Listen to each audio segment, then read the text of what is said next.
Tuombe ndugu zangu katika misa hii.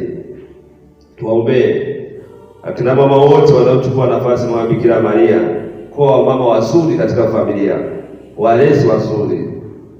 Lakini akina baba tuwaombee walio nguzo imara katika kanisa, waendelee kuwa nguzo imara katika familia zao, waweze kulinda na kuzielekeza familia zao.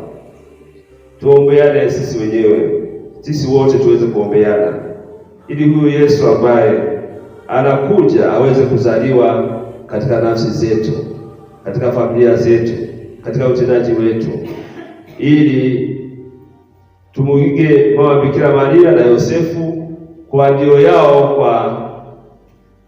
kwa mpango wa Mungu katika maisha, ili baada ya maisha haya tuweze kufikia utakatifu. Atukuze Baba na Mwana na Roho Mtakatifu.